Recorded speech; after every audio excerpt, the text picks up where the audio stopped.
Hey, what is up guys? Today we're going to be doing a nuzlock on Pokemon Violet. Let's get into it. So I'll start off by going into the school and looking at all the stuff. But before I do, there's this intro.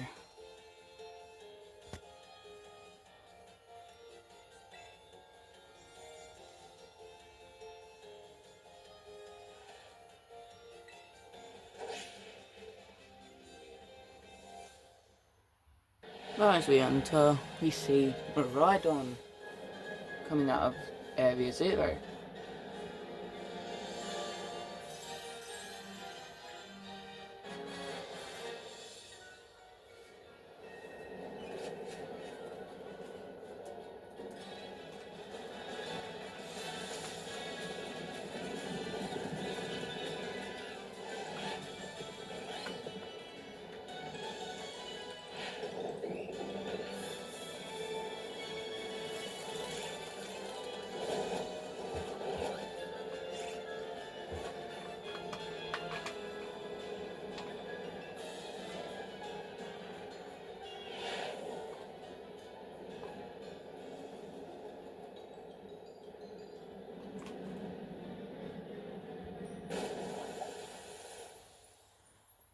And here we are, the very start.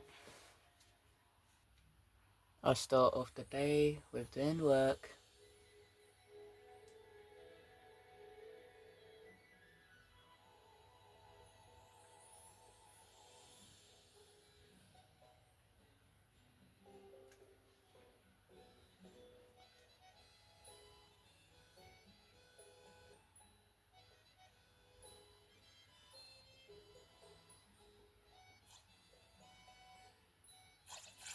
It's a little squirrel.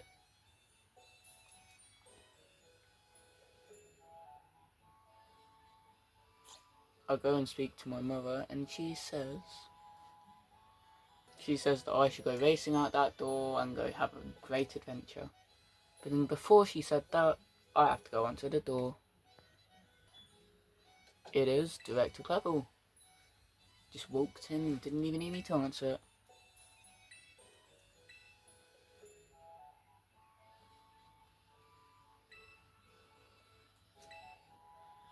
After that weird thing, I got upstairs and got my bag.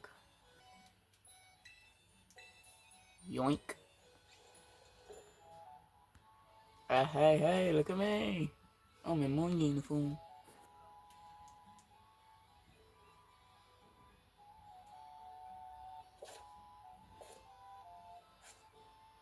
I then head downstairs and go find them Pokemon.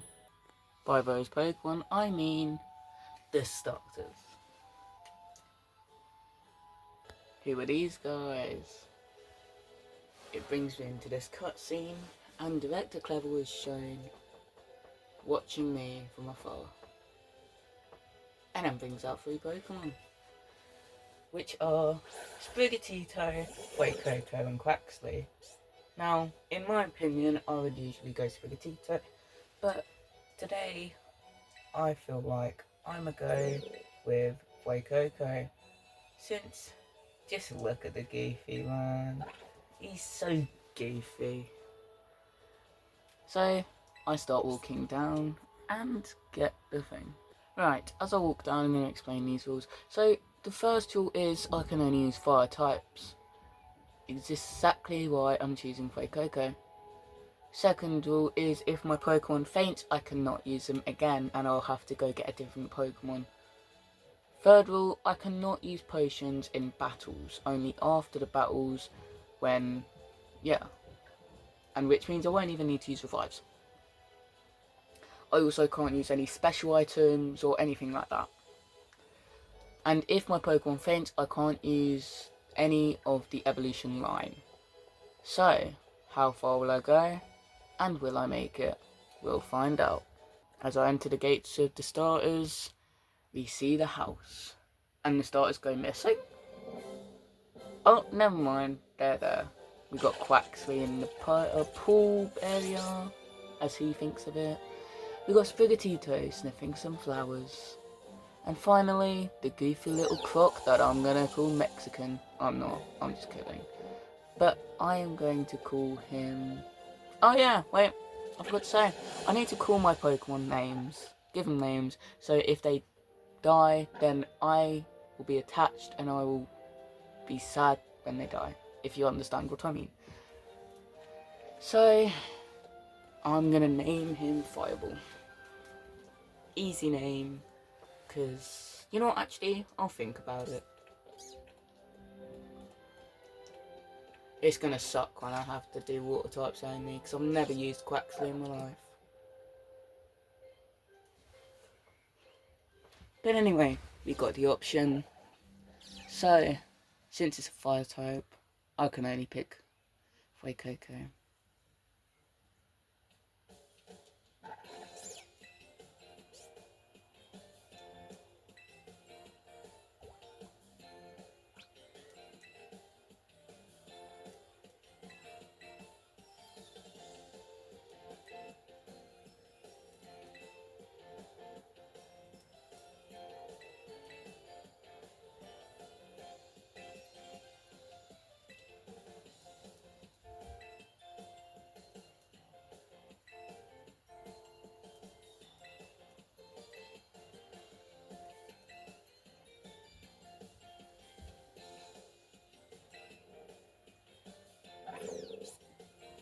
Now here's the decision. I need to choose.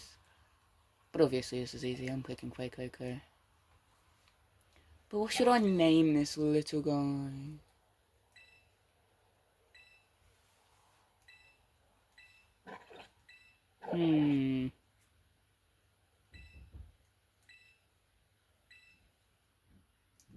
Let's see. You know, this is the most important part and I can't think of him. What's a good crocodile name? I'll name him Firecroc. Let's give him the name of Firecroc. After picking the name, me and Firecroc were ready for our adventure. Right as he somehow climbed onto my shoulder and did this cool trick.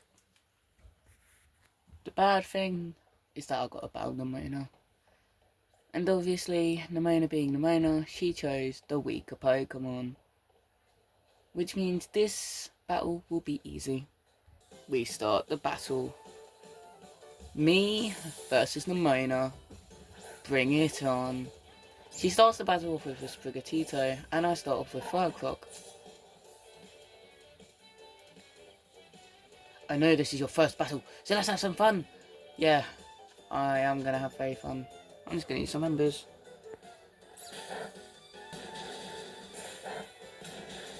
Easy. Just had to do some killing. Ember always works. Firecroc leveled up.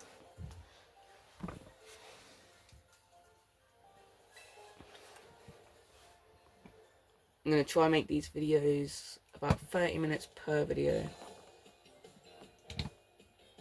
As we make it back to the escape, we realise that Nemona is talking to our mum.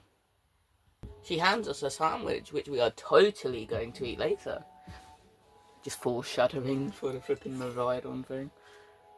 As we get to Nemona, it forces us to battle Lechonk. As seen here. Also, since we're in the first street, I can now tell you this little thing. I can only catch one Pokemon per route, which means if I wanted to catch a Fletchling, I couldn't catch any other Pokemon in the street. And sticking to the fact that I need to only catch Fire-type Pokemon, that means that I will be kind of screwed if I can't find many. But let's continue. After defeating Lechonk, Nemona comes up to us and tells us some silly stuff, which I'm not going to include, so I'm just going to skip past it. But she does give me some Pokeballs, which I might need later because some Pokemon might be difficult to catch. I encountered a wild Fletchling. Let's go. I'm going to try not kill her.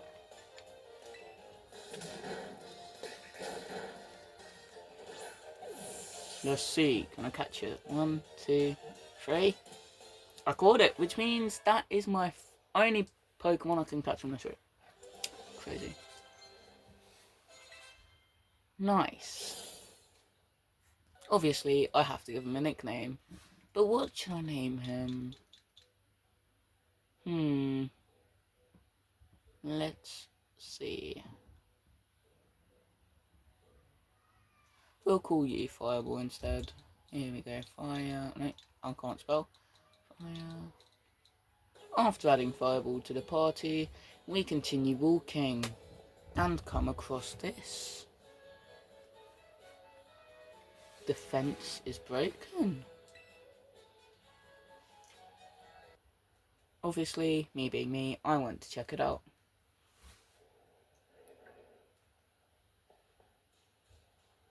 And saw that there was a mysterious Pokemon. Now, obviously, this mysterious Pokemon was Miraidon. Poor dude was getting beaten up by 2 dogs. Fight back, fight back, fight back.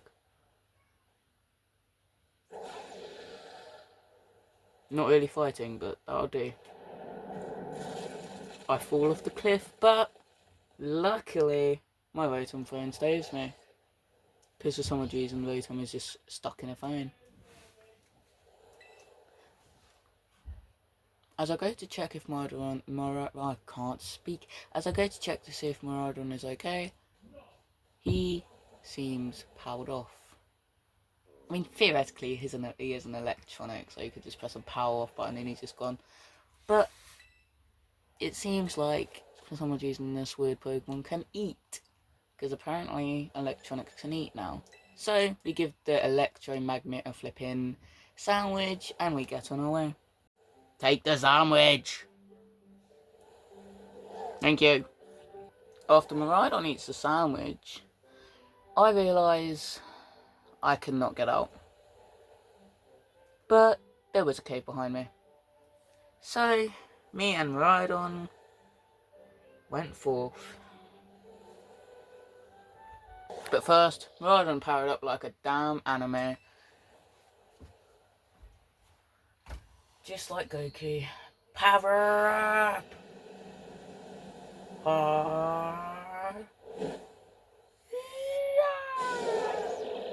See, he just powered up. Okay, was that hand gesture really crazy? So crazy. Go to you two.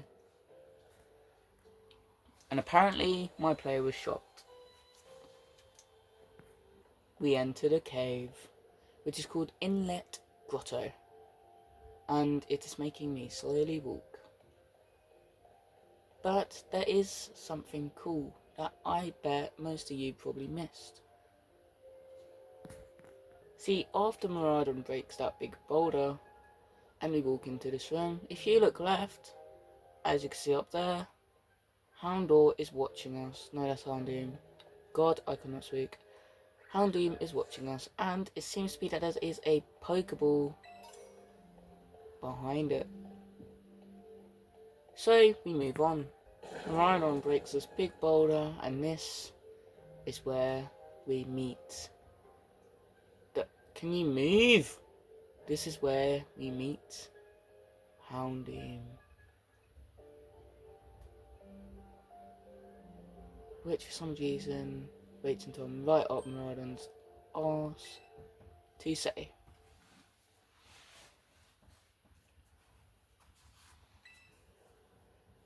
Bro, is this all the farming right now?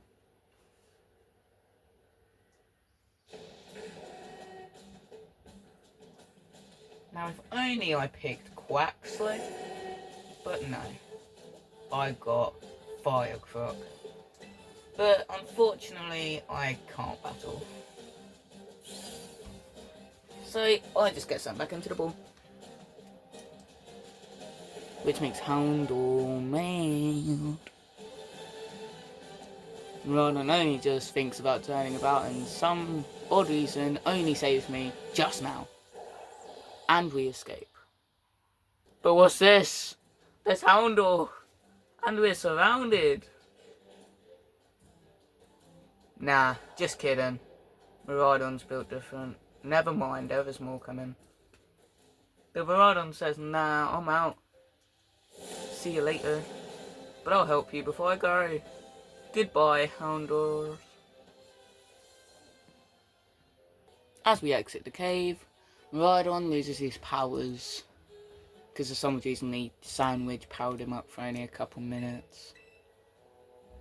After Miraidon and his little nap, we headed to the lighthouse where we met the man himself, Arvin. And Arvin seemed to remember Miraidon. But that's weird because Miraidon was an Area 0. So how did he know about him? Well, you see, it's easy logic. I'm not going to spoil it. That's the logic. You'll figure it out in a couple episodes. And now we have to battle Arvin. Well, he sent out Squabbit and I send out Firecroc.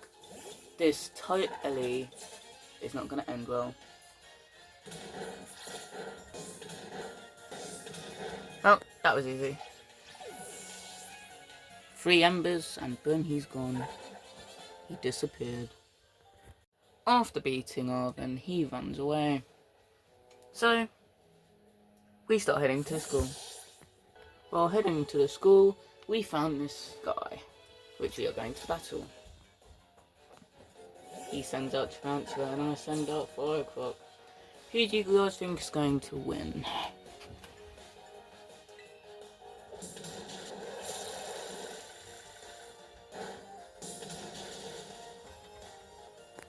I defeated Tarantula.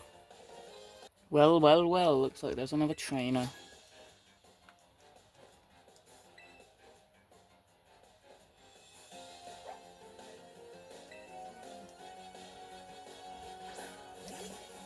He sends out the trunk, and I send out Firecroc.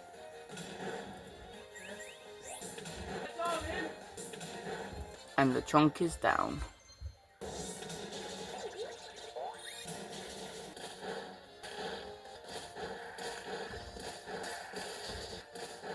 As we enter the school, Nemona comes up to ask. To ask? What the heck? I cannot speak, just ignore me today, guys. Nemona comes up to us and asks for a battle. Now, this battle I'm actually not really prepared for because I only have 2 Pokemon. But so does she, but the thing is, I might be a bit underleveled. Let's see.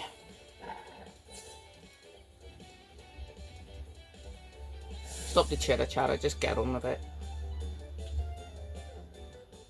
Okay. Right, okay, let's get it started.